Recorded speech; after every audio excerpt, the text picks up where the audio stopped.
Okay, our task on this screen is to create some line segments with the given slopes. So I've got these grids here.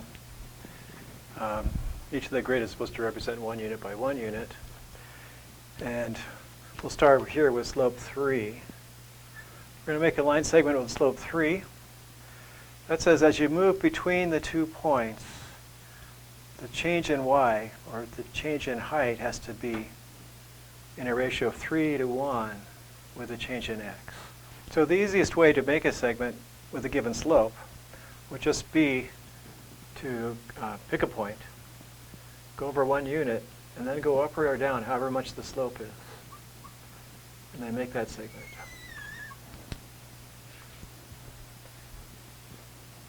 We'll just label it with a 3, I think, so we know it's slope 3, like that. Of course, there's other ways that you can get that ratio of rise to run to be 3. Another way would be 6, rise of 6, run is 2. That would be over 2 and up 6. Up here. So up it goes. Nice. Also 3. And we'll go ahead and make some other slopes. Here's minus 2. Here's the way rise over run.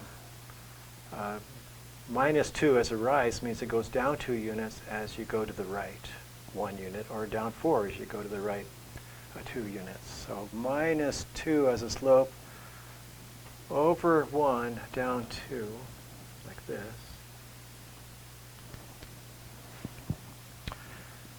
Over 2, over 4 down 2. Sorry, down 4 over 2, or over 2 down 4. I'm going to try changing colors because I want to get this 2 tangled up. Let's see what happens. Down 4 over 2, over 2. Well, we'll try it.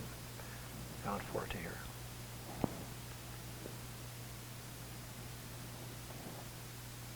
Doesn't show up the best.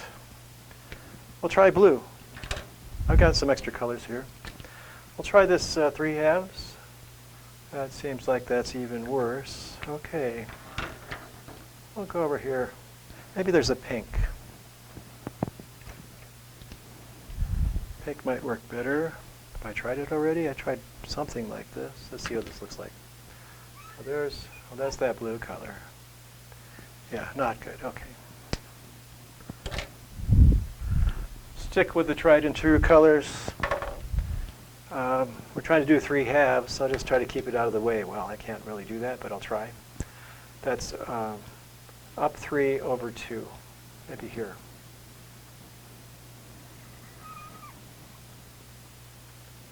I didn't label this purple guy. Which one is he? Over 2, down 4, minus 2. Okay. And we could also get 3/2 by down 6 over 4. Down 6 over 4. So if we say, this is 6 here, right? That's 6. So over 4 is here. We went here over 4, down 6. We got it there. Okay. Minus 3/2. I'm trying. Lie down here. Minus 3/2. Yeah. And finally, minus 1/3. That's down 1 when you go over 3.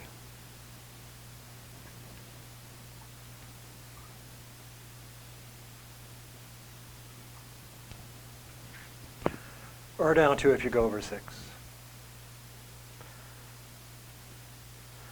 What the slope tells you basically is how steep the line segment is. Large values for slope mean you go up and down a lot if you go over just 1 unit. And small values for slope, well, close to 0 values for slope, means as you go over 1 unit, you don't go up or down very much. So slope is a measure of steepness. What about slope 0? I would say the rise has to be 0. The rise could be whatever you want. It could be 1. Slope 0. Horizontal lines have slope 0. write it here.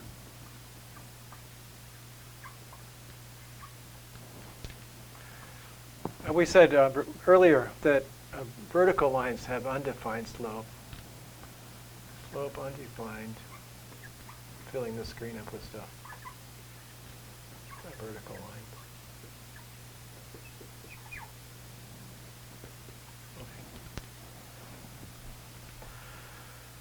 Let's go ahead and quickly draw some more of these slopes.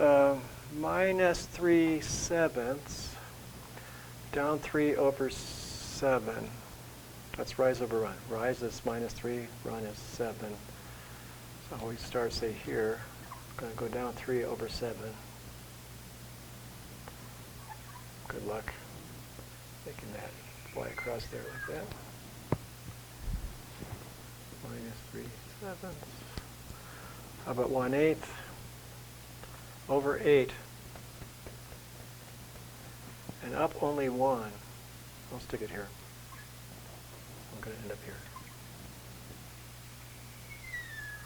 Okay. That's slope 5. About 5 over 1. Maybe start here. Can I do it? That's 5. Okay, there we go. Having fun now. And slope minus 1/5. That's over 5 down 1. Over 5 down 1.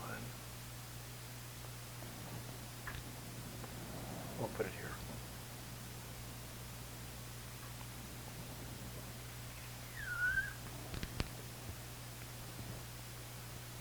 So that's minus 1.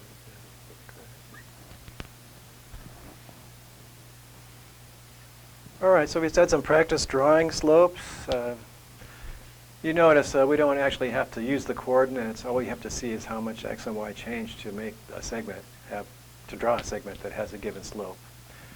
No matter what coordinate system we would impose on this grid system, when we did change in y by y2 minus y1, say here, if that's 0.2, that's 0.1. y2 minus y1 is just the change in y, how much y changes as you travel along the segment. So y2 minus y1 would be 1.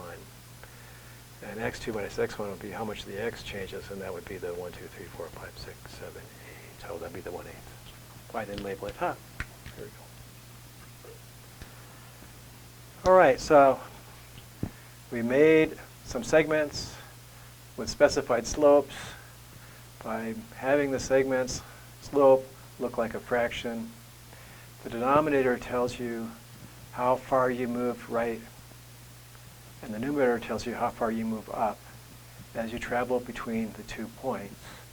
If you want to travel the opposite direction, I didn't put that here, but you could have minus 3, minus 1, and have slope 3 that says as you travel between the 2 points, say here we go, here's the first point, x has to go back 1, and then y, oh I better put it somewhere else, put it up here. X has to go back 1, and y has to go down 3. So there's actually sort of a direction implied when you talk about change in y over change in x. The change is the change in the coordinate as you move from point 1 to point 2. So here, for that segment, change in y is minus 3, and change in x is minus 1. So we could throw a bunch more negatives in here. But you get the general idea. Okay, I don't remember what's coming next, but I'm going to pull out my next page and see what it looks like. I'll be with you in a minute.